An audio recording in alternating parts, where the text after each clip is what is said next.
My name is Peter Joseph. I live in Brooklyn, New York. I'm 31 years old. I am an independent filmmaker and I suppose the de facto founder of an organization called the Zeitgeist movement. As far as my background, I was born to what I consider to be a middle-class family. My father is now a retired postal employee and my mother is a retired Child Protective Services employee. In fact, a lot of my social dispositions on society, I think, might come from the experiences I had listening to the stories coming from my mother. I started getting interested in music, I think, at about 8 or 9. I seemed to fall into a love of percussion and drums and rhythm. I was very lucky to be accepted to a school in North Carolina, an art school and a university, which allowed me to grow up in a very different upbringing than I think most people grow up into in a rural town in a place in the South, such as North Carolina. And I was exposed to a lot of different cultures, a lot of different interests, a lot of things that you wouldn't find in a typical high school, say, in the South. I was exposed to a large variety of people, and artistic and creative people specifically, which I think imprinted on me, so to speak, and I continue those trends today. Music and percussion are coupled straight into my identity.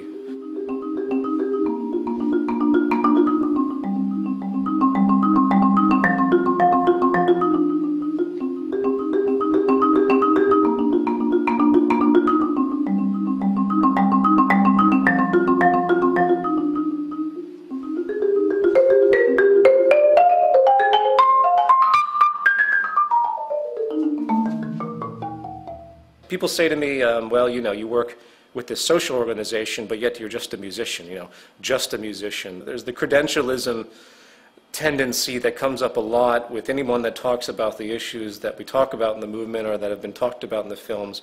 And we can talk about that a little bit later as well. But what I'd like to say is that I look at music now as a form of meditation. It's something as an outlet. It maintains my balance. So I continue to practice in a very personal sense. It's not that I go out and perform that much anymore. I don't have time to anymore. After my second year of college, I dropped out, realizing that the debt that I was accruing was absolutely not worth it. Even then, I knew there was something wrong with going to school, getting a ridiculous amount of debt, $80,000 to $100,000, and then being thrown into the workforce, automatically in a position of indentured servitude, if you will, automatically having to give yourself to the system because you're already in so much debt. My original interest was to be a solo classical marimbist, a laughable concept when I think about it now, but we all have our bouts of naivety as we grow. Once music became difficult for me to pursue as a career choice, I started to get into video and editing, and I got a job in New York, and many jobs in New York, doing various freelance video editing, shooting, whatever related to video work, film work. You have to do whatever pays you in this society, and I couldn't really find the niche to make money in music, so I ended up in advertising. I always had a problem with people telling me what to do in the labor force, and I did not like advertising, obviously. I did not like the nonsensical manipulation of people's perceptions so corporations can sell their crap. So I began to pursue work in the financial arena. I began to do day trading, which pattern trading. I was moderately successful. I never had a big capital base, which you really do have to have. But I pulled some change out of the market, and I continued to do it on and off for many, many years. I don't do it anymore because I despise the market system. The way I justified this was it was the only job I could come up with that didn't have a boss or a client, so it represented freedom to me. Granted, trading the stock market has absolutely no social relevance. It contributes nothing to society. You could blow up Wall Street tomorrow and it wouldn't make a damn difference to anything in regard to the natural order of affairs on this planet. So at that stage in my life, I just wanted a way out. I wanted to not have to deal with being a slave to the corporate system anymore. So anyway, that's when I started first investigating economics. And I'm sure you have other questions about that, so I'll stop there. Zeitgeist began as a public performance, an attempt at a vaudevillian concept. What I did was I set up 2 screens, and I had a huge percussion set up in the middle, where I performed, with the videos that were on the two screens. Some of the equipment you see here was used. I've actually sold off most of my equipment, but regardless, I think I have some photographs I can give you. There's only a few that actually were captured, believe it or not, of the original event. I wish I had documented the original event because people keep asking me about it. But nevertheless, it started off as a creative work, a variation on the early vaudevillian concept, film and live music, live performance. And once it was over, you know, it was a free event. I did it for 6 nights, I believe. And people came. I advertised it like crazy. I spent thousands and thousands of dollars. I did it mainly because I had been stuck in the corporate reality, and I just wanted to do something for myself to make myself feel better about a world that's going to shit, essentially. A world that's being dominated by finance. A world that's sick and distorted through religious processes, financial oligarchs. It was just an expression. It was, in fact, a very angry but solemn expression. I never expected it to turn out to be what it was at all. After it was over, I just found myself in a little bit more debt. And I took the work, which, by the way, I had no clearance for. I didn't clear any of the aspects with it. But since the internet is what it is, tossed it up online to see what would happen. Maybe some people would like it. They download it. I get some feedback, whatever. What happened completely blew my mind. I posted it on one website, and from there a chain reaction occurred, and it's pretty much all history from that point on. I couldn't even tell you how it unfolded. All I know is that I got wind of the fact that it was getting a tremendous amount of hits and talked about it a lot, so I built a website for it, zeitgeistmovie.com, and I just had it up there for free. Then I realized that people wanted it on DVD. I'm like, okay, well, I guess I should try to do that. So I was forced into a very difficult position of getting clearance from all the participants involved, which was very difficult, by the way, because everyone saw dollar signs, because it's an internet film that's getting millions of views. So I had to pay out a lot of money to a set number of people to get it going. But there were also people that were just happy to see this information get out there and didn't have any problems with me doing what I call a non-commercial distribution, a $5 DVD for it to be released in some capacity. From there, I got an email from an organization called the Artivist Film Festival, and to my amazement, they wanted to show the film in their festival, which was a packed audience, sold-out audience. At this stage, it was still utterly bewildering to me. This was the same organization, of course, that showed Zeitgeist Addendum the next year. A world where media is often used to keep us a little dumbed down more than anything else, as far as my opinion is concerned.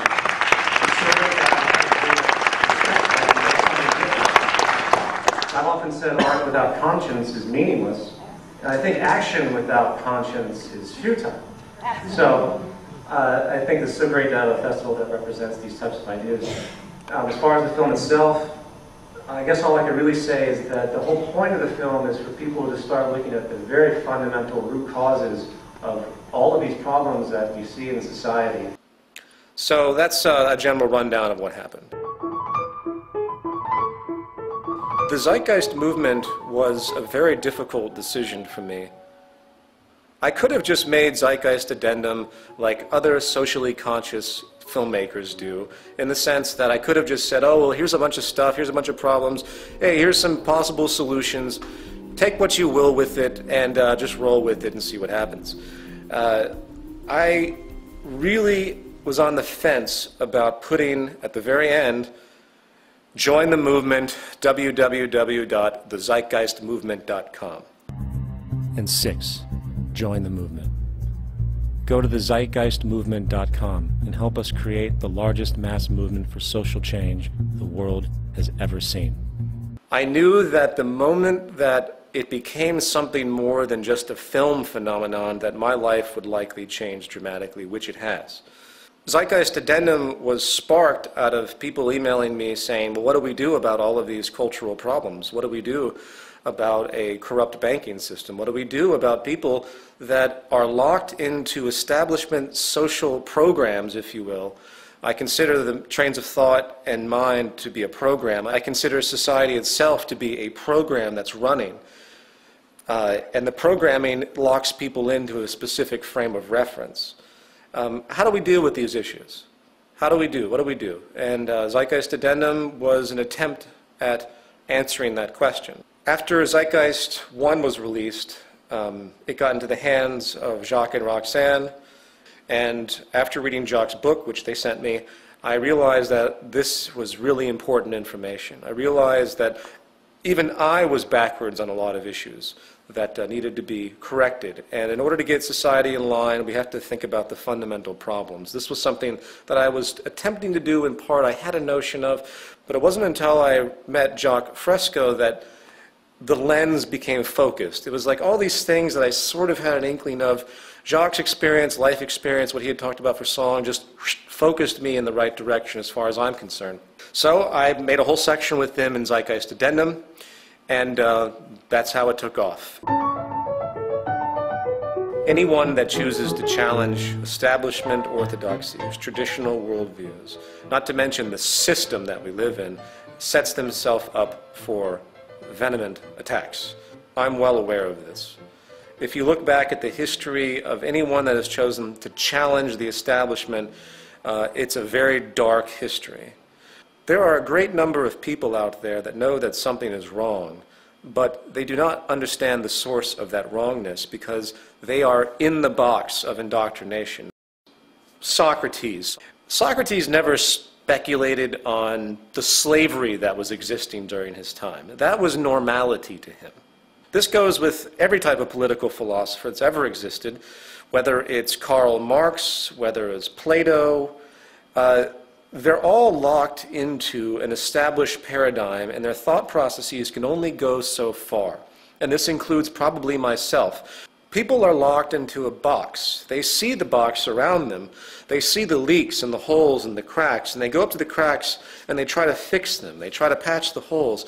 But they don't stop to think that maybe there's something wrong with the box itself. Maybe the integrity of the box that they exist in is inherently invalid. It's inherently void. The economic system that we live in is a parasitic paradigm that is only going to lead to self-destruction. But people don't see that. So if you attack the economic system for what it actually is, everyone's feathers go up. Everyone says, well, wait a minute, this is the world we all live. We live in a profit-based, labor-for-income world, cyclical consumption. This is what we're used to. We understand we have division of classes. You know, they throw in human nature. They throw in everything that will try to make it seem like it's a part of the natural order of reality when it in fact is not. If I was to summarize the attacks that typically happen towards myself and the people I work with, the first one would be credentialism. Credentialism is an annotation for the priesthood of those in the know. Now, bear in mind, this is a gradient of relevance. Obviously, I'm not going to go to a doctor, if I can help it, that has absolutely no credentials in the surgery that I might need performed. They require instruction and experience to do so. But when it comes to the other side of the spectrum, when it comes to the simple analysis of information, when it comes to the analysis of history, when it comes to economics, because it is a contrived system, it has no basis in anything else in general operation. It's not based on laws of physics. It's not based on any aspect of scientific law that has any relationship to planetary operation. Then suddenly it becomes very relevant to speculate as to what these things actually mean to society. It's a double-edged sword when you get a master's, bachelor's, PhD in a particular medium, because think about what you're actually doing. You're going through a curriculum that's been completely established for you by the institutions that have existed prior. When it comes to social things that have a great deal of subjective variance, you lose objectivity in that sense, because you're literally indoctrinated into the beliefs that are presented. To get a degree in economics, which is probably the most wasteful thing you could possibly do, is to be completely indoctrinated into the idea that what you're studying is actually a science and actually has some type of relevance to anything. So when I get emails from PhDs in economics that try to debunk the aspects that we talk about, it becomes quite clear to me that the reason they have such an objection is really an emotional one. It isn't an objective aspect. They have culminated an identity to themselves because of their belief system, and for me to take that away from them, to debunk their ideas about economics, is to take away their identity. It's easy to point out that some of the greatest minds that have contributed some of the most powerful inventions to our world have come from non-establishment institutions, have worked on their own. They've done their own study. They've guided their own direction of information. They didn't just sit in a classroom and take in the rote information, do the step-by-step processes as oriented by the establishment, and then grab their diploma and degree, and hey, now I'm an expert in a given field. The most tremendous minds, the most tremendous contributions comes from those that are outside of the box. I don't even need to give examples of that to make that known. So, back to my point, when it comes to social theory, if you will, credentialism I give zero weight to. Academia is a detriment to advancing social progress. Another form of attack simply comes from the cultural nuance, comes from the social programming, what we call the self-appointed guardians of the status quo. People that are suffering in the system just like anyone else, but their social identification is so powerful, they are so locked into the box, that they find it infuriating to think that what they're living is actually wrong, paradoxically. I get this all the time from people. The self-appointed guardians of the status quo are birthed in religion, birthed in economics, birthed in the illusion of democracy that we see today across the world, birthed in the various isms that are entirely pointless: capitalism, communism, fascism, socialism. You have the priesthood of the monetary system, the capitalists, if you will. You can give it that rhetoric. I don't use that word. It's meaningless. The monetaryism is the word I use. The pretense for acquisition of money is based on differential advantage, which is based on dishonesty, period. Then you have the priesthood of religious concepts, religious identification, and the idea that somehow we know everything already and there's a God and he's looking down on us, controlling everything. I won't even go into the paradoxes that come from that extremely narrow notion. So in other words, the biggest crutch to the evolution of human thought is breaking your own indoctrination. It's very, very difficult to overcome emotional elements that have become so ingrained in you that you have an immediate reaction, an immediate suffering and pain when anything interferes with that. And it's a very, very complex problem. But I'll say it again. We have to learn how to we have to learn how to identify and break our own indoctrination if we expect to move forward at all as a civilization. My name was put forward because I wanted to protect my friends and family from the association. People say to me, well, you should come out with everything. If you're going to talk about any of this stuff, then you've got to be prepared to deal with all of this and that you set up for yourself. I had an email that said that to me, criticizing me for not releasing my last name. And I thought to myself, you know what they're actually saying, anyone who actually says that is actually saying that Martin Luther King deserved to die, or that Gandhi deserved to die for making themselves known. I've gotten many death threats from the religious community. We live in a very fucked up, sick culture. We really do. The society is mentally ill.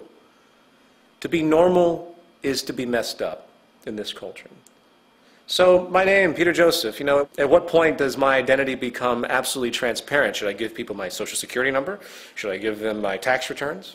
And just to throw it in there are plenty of people throughout history that have gone by their first and middle name, excluding their last name from their general communication and walks in their society, just like people often use their middle name and their last name. Those that have something against me for the things that I talk about want to find anything they can to try and to make me look like I'm hiding something or I have ulterior motives, and I expect that. But, whatever. It doesn't mean anything to me. I go by Peter Joseph. People can call me whatever the hell they want to call me. I'm constantly interacting, putting myself out there. I have nothing to hide. And even if someone finds out my real identity, where I live, who my parents are, who everyone in my friends are, it's not going to change a damn thing.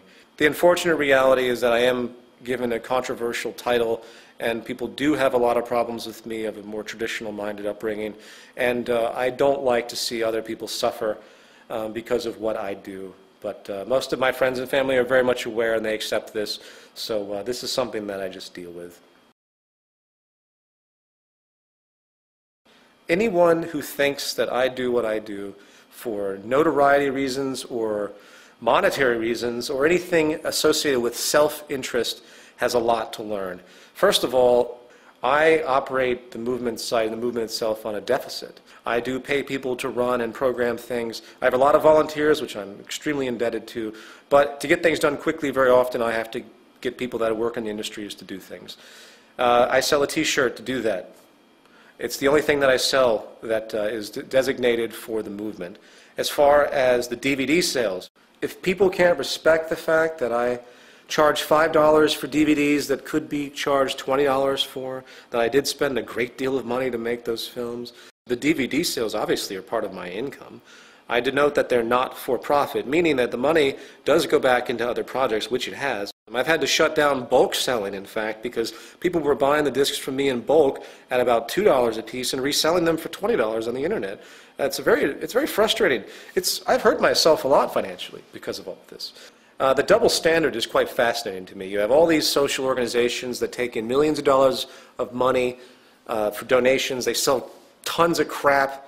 And suddenly we get attacked because we sell anything because of our interest to, in fact, remove the monetary paradigm entirely. I'm sorry, we have to survive to do something.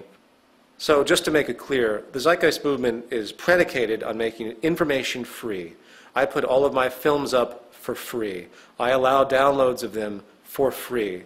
Anyone wants to help me out by buying a $5 DVD I could charge $20 for easily commercially, that helps, but I don't push it. I will continue to work in advertising or anything else I have to do to keep things going while maintaining the integrity of the movement itself by walking the line of non-profitability.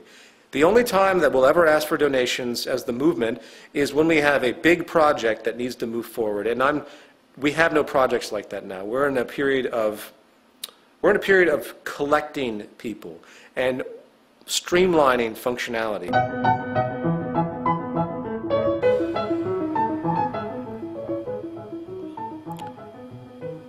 If you read economics, they present it as though it's a science.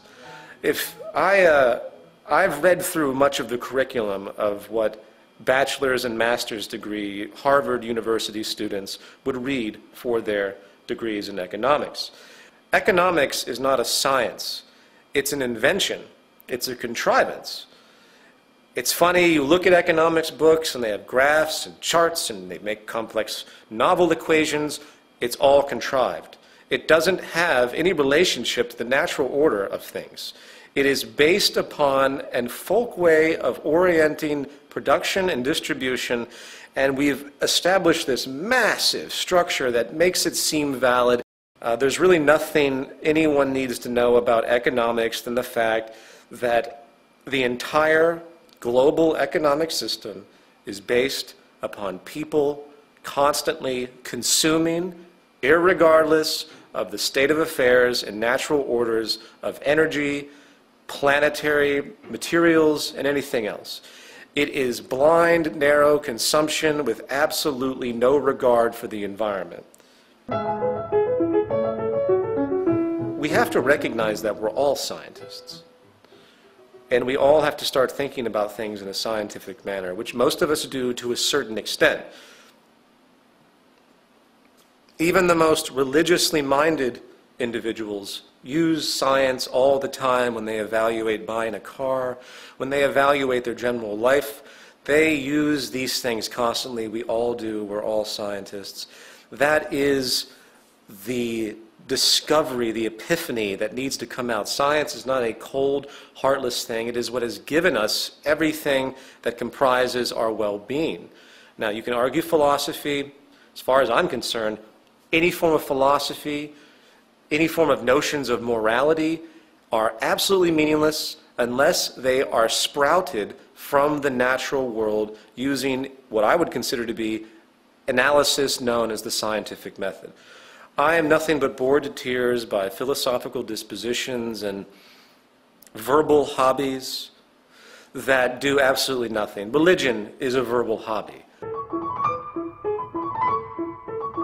One of the age-old scams of the establishment is to hand religion to the populace so they feel like there's something positive waiting for them as they suffer because of this perpetual, constant oligarchical evolution that has emerged since, I believe, the hunter-gatherer society. When we culminated agriculture, we altered everything. We created social stratification. We began to control the environment.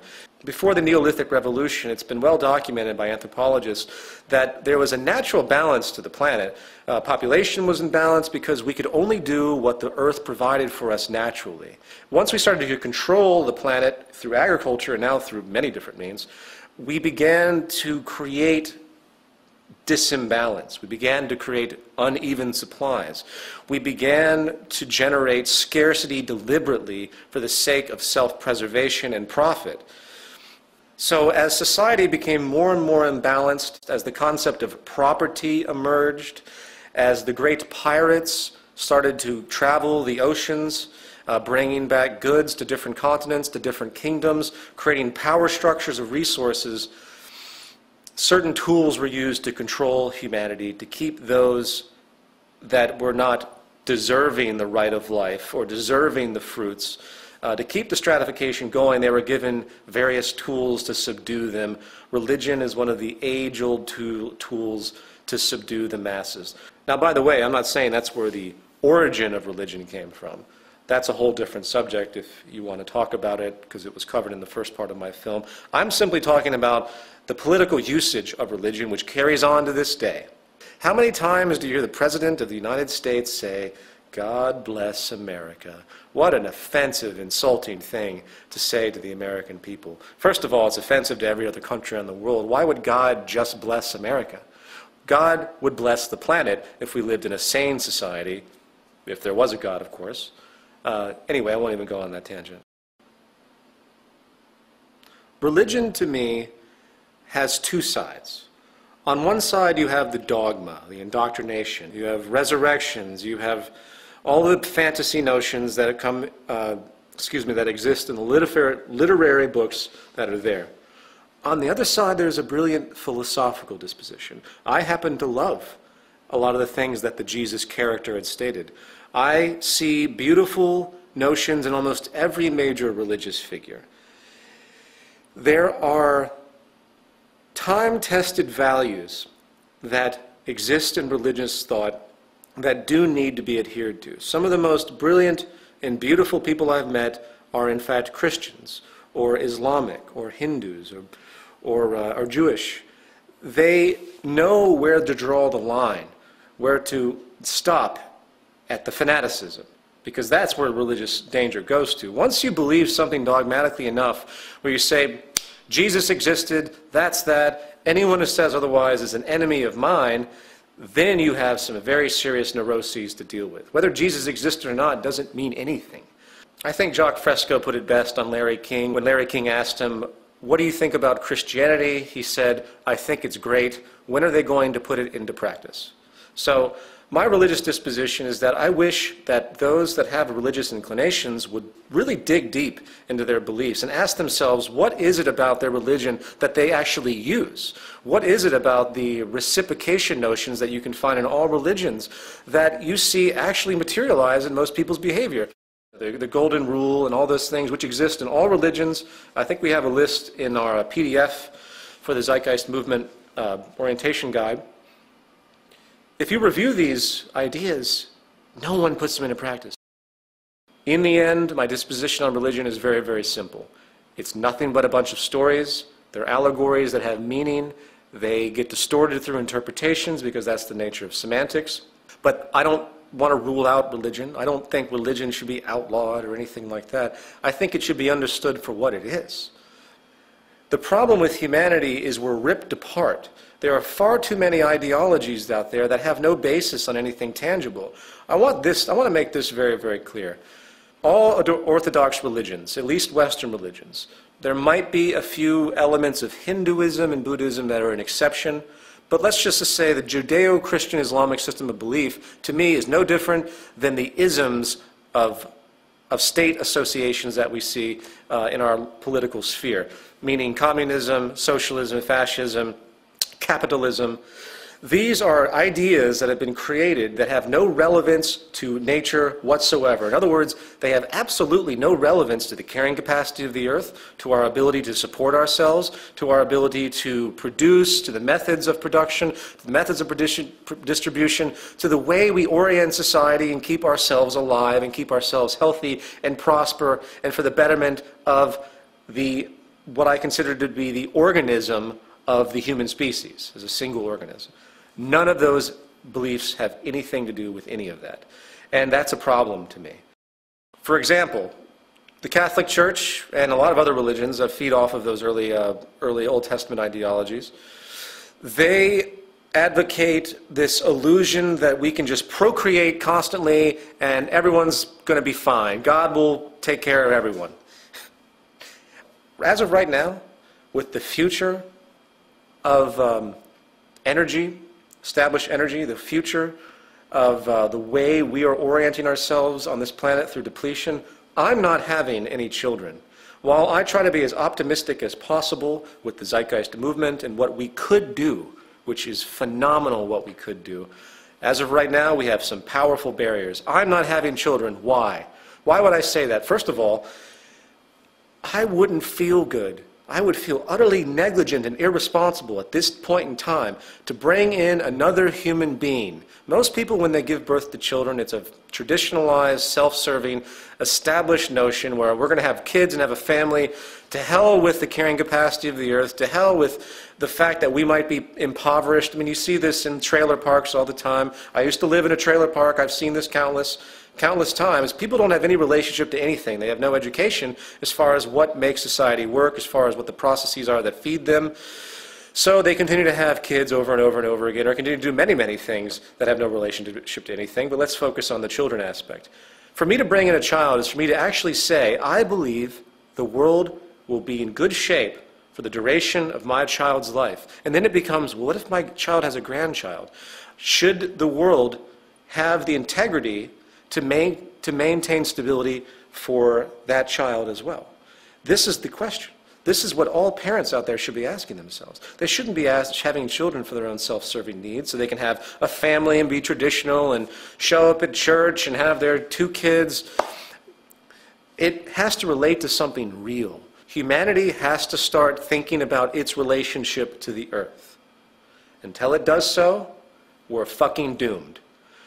We have created an economic structure, a religious, philosophical structure that is absolutely decoupled from anything tangible and real, and these ideologies are what will destroy the human species and destroy the planet. It's become a cottage industry for people to sell books and DVDs debunking Zeitgeist. There are people that have full websites that use advertising sponsorship to make money, and I find the whole thing just to be amusing, frankly. Zeitgeist 1 is based on pre-existing information. There isn't one thing in that film that doesn't come from a source. The most grand debunking aspect is part 1, the religion section. Comparative religion. It's no mystery. It's been talked about for decades and centuries. Religions have been borrowing from each other. Religions have to borrow from each other. Why? Because all information is serial.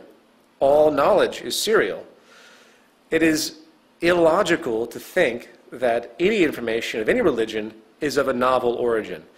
And that's the beauty of it, in fact, when you trace the source of most established religions, because they all come back to nature. They all come back from primitive ideas about natural unfoldings of nature, storms, the sun, obviously. It's nothing metaphysical, it's nothing esoteric, it's just absolutely obvious. Is it any mystery that the sun has been idolized as a source of life, which it is? Is it any mystery for any of that? Obviously not. As of right now, we are running out of oil. We are going to be running out of natural gas. In fact, very simply, all fossil fuels, which is the governance of all society, our entire society is completely created based on fossil fuels, from the plastics, everything. I won't even go into it. Anyone who questions that, just take a moment to think about what oil powers, what fossil fuels power, from the lights that we all use, from the coal or natural gas power plants, to what runs your car, to what comprises the fabric of industrial civilization is fossil fuels. And we are provably using them at a rate far exceeding their renewability, which takes hundreds of millions of years. No one's thinking about this. No one is thinking about it because the economic paradigm will not allow it. The core value of Western society today, I mean, in America, the central motivating value now is nothing but blind consumption. Saturdays are for shopping, I heard someone once say. You know, there's a reason why I used Times Square in Zeitgeist Addendum as the noise. If you remember, there's all the noise on the screens, because Times Square is the epitome of absolute waste, of the most disgusting angles of humanity, materialistic noise. Humanity cannot survive in a paradigm that requires infinite growth, which again is what it's based on. If you're not familiar with that, think about it. All we do is buy and consume and consume and consume. That's what makes the economy go. If people stop buying, the GDP of all countries goes down. Well, the more we buy, consume, and waste our resources, the faster we extinguish ourselves.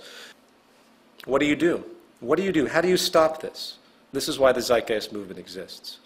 We have to, one, get a philosophical disposition under our belts that says, you know what, we're all on the same page. We all have to survive on this planet. We are faced with some tremendous problems, and the only way they're going to be resolved is to begin to work together. Everyone needs to shed their religious ideas. They need to shed their capitalist, socialist, fascist, communist pre-constructs. They need to shed everything that they have been taught and ask themselves one simple question: what the fuck do we need to continue our survival on this planet without horrors and wars and continuing the patterns and all the things that continue to happen? You know, the Zeitgeist movement, as has been denoted in all of our materials, is the, quote, activist arm of the Venus Project, pushing forward to what we call a resource-based economy. A resource-based economy is very, very simple. It is simply a system that is structured in a, quote, systems theory approach. To explain a systems theory approach, all you have to do is look at the planet itself. The planet is a holistic system. So the first step is very, very simple. We recognize it's a system, and we treat it as such. We have to start measuring and monitoring all the earthly resources. We cannot be so stupid as to give corporations the ability to control for their own little clique's betterment resources that we all should have an inherent deserving. Every resource on the planet should be common heritage to all human beings. There's no way to create a stable society otherwise. So when you're born on this planet, you inherit the planet. The planet is your home. Not some plot of land that is, has the illusion of property, not some house that you think you own. There's no such thing as ownership. The idea of ownership is controlled restriction. Ownership is simply there really for those at the top to make sure no one can interfere with the fact that they control mostly everything. So we have to monitor the planet's resources. We have to begin to construct a system of production and distribution that is not based on the whims of profit. It's based on what is the most efficient means to do that. There are resources all over the planet, obviously. We have to begin to understand what we have, and we have to use science and technology to begin to orient our use of these resources in the most efficient way possible. And that's why we advocate the systems approach that we do. If you motivated our resources right now to change the face of the earth, to create a resource-based economy, we could do it very, very quickly. The problem is, again, the established orthodoxies and self-preserving mechanisms that are in place, which will be our death. The free market is what will kill everything on this planet. It's not the free market, it's actually the monetary system. Monetary acquisition and exchange through labor for income and the motivation of profit will be what destroys humanity. Because all it does is pull everything in the direction of those that have the most power. Right now, we are faced with an ecological collapse, an energy collapse specifically. We're faced with an economic collapse, which is very much tied into the energy collapse. We're faced with a labor collapse, which of course is very much tied to the economic collapse. And we're faced with what I call the criminal meltdown. The breakdown of society is occurring. People say, well, we're going to have a recovery of the economy. The most dangerous thing that we can have right now is a recovery of the U.S. economy. The most dangerous thing that we can have right now is the use of more resources, because all it's going to do is speed up the inevitable destruction. If more people go out and buy lots of automobiles to help the economy, all that's going to do is get more fuel into the tanks taken from the resources of the planet. More gasoline is used, more energy is going to be wasted on the idea of consumption. And this is what, again, will kill us. So a resource-based economy attempts to remove all of the unsustainable practices that we have now and create a holistic system of resource management, of priority of labor. That's a big one. Think about how much time is wasted in most people's lives on jobs that do absolutely nothing.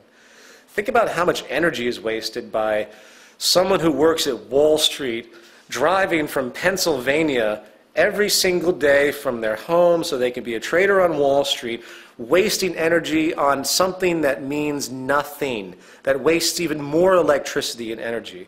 When you begin to think like that, when you begin to see how much energy and resources are wasted on actions that have no return whatsoever except the self-interest and consumeristic monetary values of particular individuals, but return nothing to society. Think about how beautiful society would be when we start to educate people on natural processes of the environment, on science, technology, and resource conservation. And when people engage society in a professional level, if you will, they do so on things that actually matter. That will be cataclysmic. That will be unbelievable to see people doing stuff that actually has a relevance. That will enable them to have so much more freedom, too. To put it in a gestural sense, the way I see human survival and the human self-interest mechanism, which does exist, but it's accelerated by our system, is making a psychological trick to what it means to be self-serving. Social interest needs to become self-interest. In other words, when I invent something, that is given to everyone for them to improve upon and to utilize. That invention isn't hoarded through patents and trademarks. It's given to everyone. In turn, what that means is that every time anyone else invents something or creates something or has an idea, that comes to me too. Suddenly, humanity becomes a singular organism. It becomes a working system. People ask me a lot about spirituality. They say, well, if you don't like any of the established religions, are you spiritual in any other way, or something like that? The only type of spirituality that is actually relevant is an understanding of natural processes and the natural order of the universe, to give it an annoying vernacular. The way natural laws work, gravity, the way the world actually works, God is in the laws of nature and nothing more. I believe that a true spiritual awakening will be when people start to realize that they have to begin to work together, they have to share their resources, they have to begin to understand that they live off of this planet, that they get their light from the sun, that there are energy sources that are natural and abundant, that can be made available to all, that we share everything and we work together, because that's what the system demands. The earth demands this. The species demands this for our survival. And that will be a spiritual awakening, if you want to give it that type of term. We live in a world of tremendous possibility, positive possibility. However, all indicators point to what I consider to be self-destruction, given our current established economic and ideological structures. Once again, capitalism, socialism, communism, fascism, Judeo-Islamic Christian belief systems, they have no relationship to what actually creates survival of the species.